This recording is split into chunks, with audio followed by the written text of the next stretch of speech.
from external too much noise or toxicity in the environment or the food or toxic relationships, whether it be to a job or to a spouse or to friends or to family members.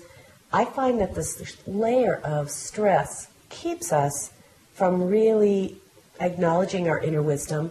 So, for instance, a woman came to me and she was with her husband who had had a stroke. They were visiting from Detroit. They lived in a very not a great neighborhood. She had just retired from being a school teacher. She was there for years. And often when people come to meditate with me, I ask them, well, what do you want? You know, what do you really want? Most people haven't even asked themselves that question.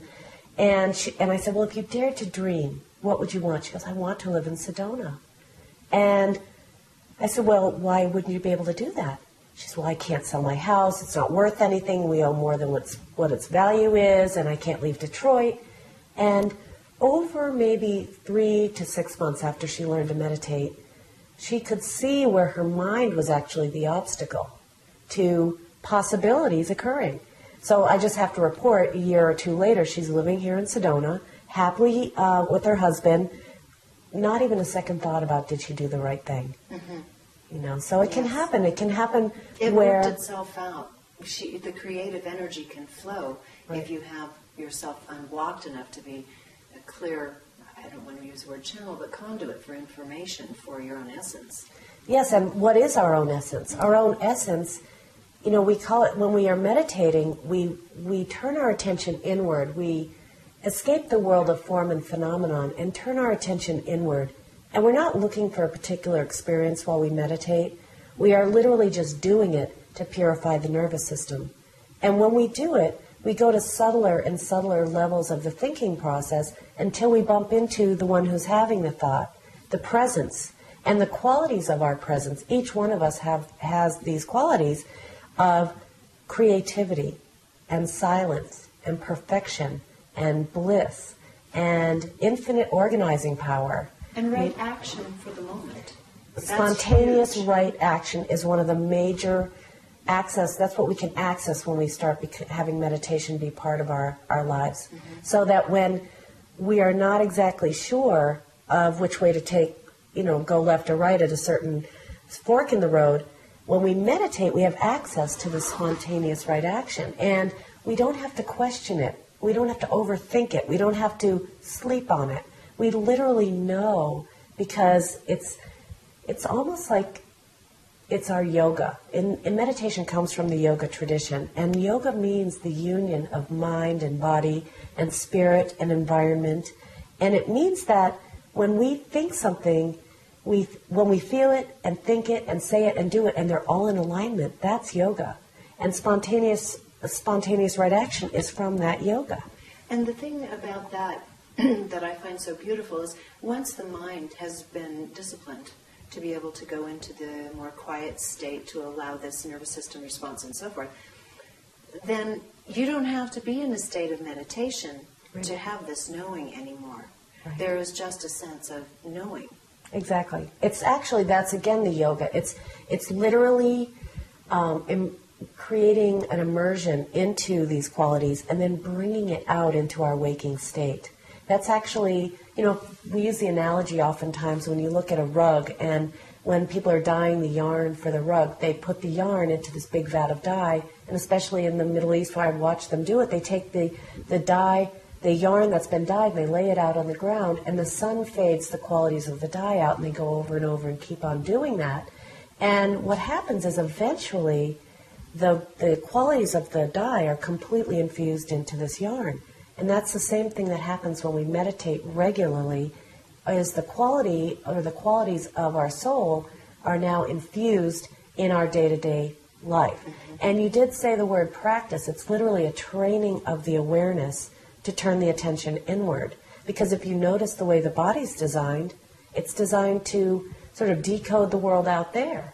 We are either going to smell it, taste it, touch it, see it, or hear it. And so all of our senses are focusing us out there. And rarely, especially in the Western world, do we say, okay, let's close our eyes and turn our attention inward, unless it's in the form of prayer, or if we're kissing, Or if we're not wanting to watch a movie or some sort of scary scene, we'll close our eyes. But rarely do we close our eyes when we're awake. And so this is a hurdle a lot of people have to get over. It is. It takes time. You've been doing this many, many years. It's so second nature. I've been doing it many years. I can't think if I can't take time to close my eyes. I can't. I have a hard time sensing my way through things if I'm overwhelmed by the physical world. Exactly. And I find it's my salvation is to be able to do what you say, to just close my eyes, go inside, and take a breath, and there's your answer, whatever it is you need. But it didn't happen overnight. Right. Let's talk about what happens with people that come for the first time and say, oh, I have asthma. It's like, I just can't seem to quiet my mind. I can't seem to keep still. Now, give us an idea of how you would work with someone from the beginning. Okay, I do have a lot of what they call type A personalities come in. And they say, I've tried to meditate, I've gotten the books, I've gotten the CDs, and I can't do it. I can't quiet my mind. And I'll say, you don't have to be the one to quiet the mind. It's not a requirement to do that.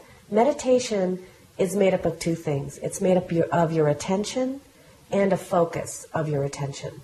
So for those of you listening at home, I'd say, right now, turn your attention to the one who is listening to this broadcast.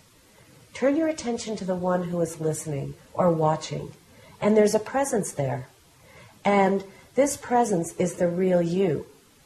It's not necessarily what you're wearing or your age or your height or your weight or your job or your family relations. It's none of that. There's a presence there that's been with each one of us since we can remember.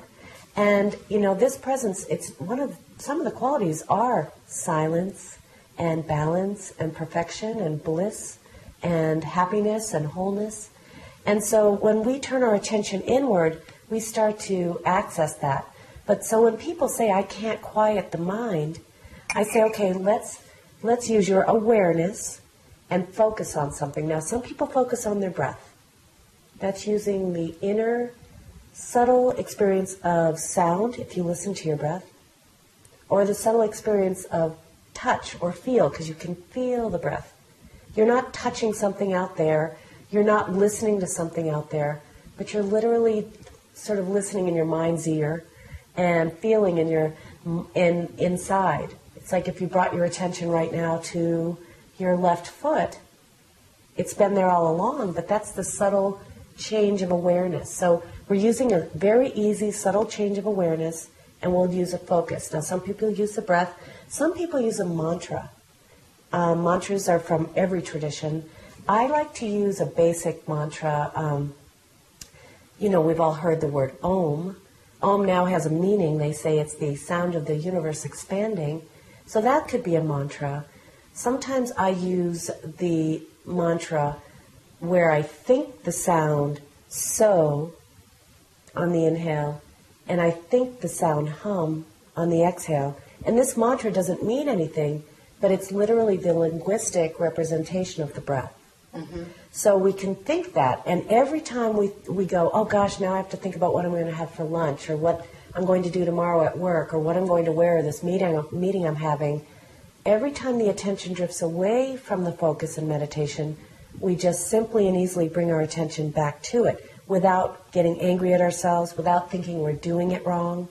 So we don't actually stop ourselves from thinking, but the practice of meditation slows down the thinking process, and we go to subtler and subtler levels of that until we bump into our presence. And you're right, that part that people go through about beating themselves up because their mind is straying, rather than like a little child gently nudging the thought back, Yeah. This is big because we even put judgment on ourselves in the very thing we're doing to connect with ourselves.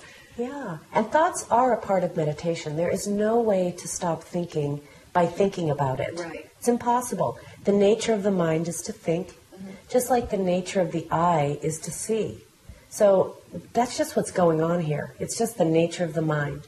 So when we can interrupt the constant flow of thoughts with a mantra that has no particular meaning, it interrupts the thoughts where the meaning of one thought leads to the meaning of another. Because there's no visual association. Right, or mental association. So it immediately just almost hiccups or stops the mind for an instant, and then the mind